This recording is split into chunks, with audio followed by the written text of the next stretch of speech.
Hello बच्चों, चलिए दिए गए प्रश्न को देखते हैं। प्रश्न है, तांबा तथा हार्मोन मुक्त करने वाला आईयूडी किस प्रकार गर्भ निरोधक के रूप में कार्य करता है। बच्चों, इस प्रश्न की मुख्य अवधारणा है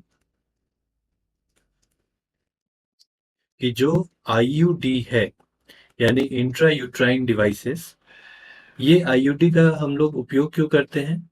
ये क्योंकि यह एक अस्थायी गर्भ निरोधक उपाय है। ठीक है, तो आईयूडी में दो तरह का आईयूडी होता है, एक तांबा युक्त होता है और दूसरा जो होता है वो क्या होता है, हार्मोन युक्त होता है।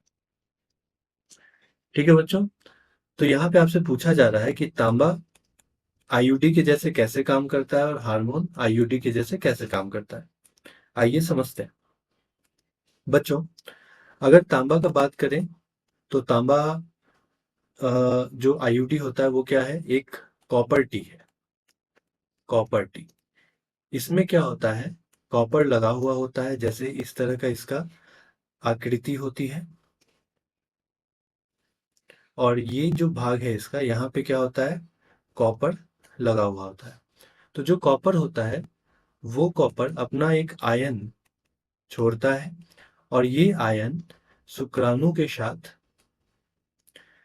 जब मिलता है तो ये शुक्राणु का फैगोसाइटोसिस करता है।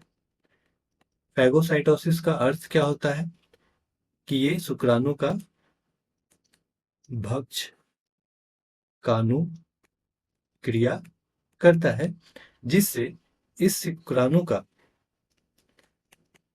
गतिशीलता और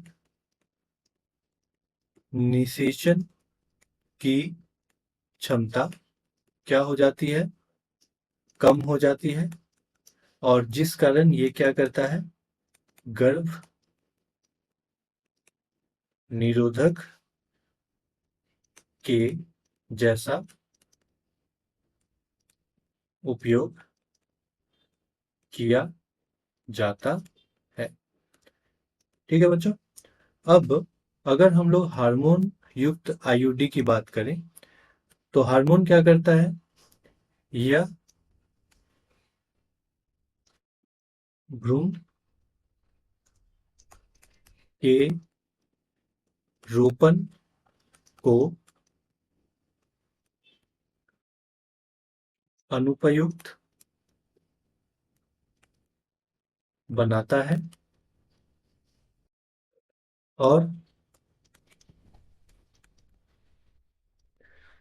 गर्भाशय ग्रीवा को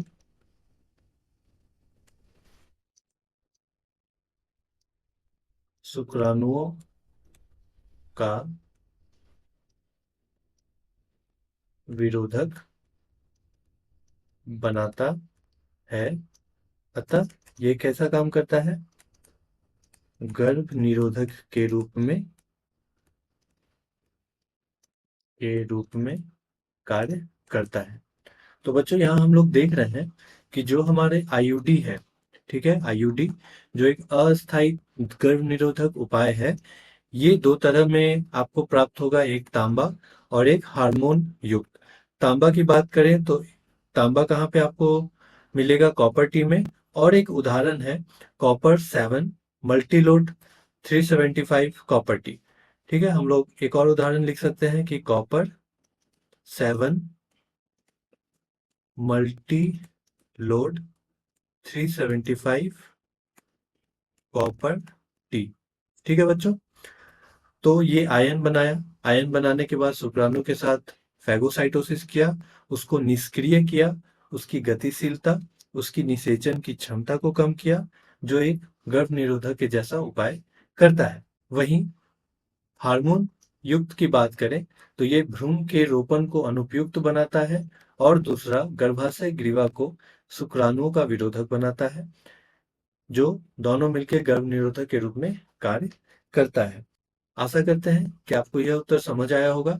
धन्यवाद।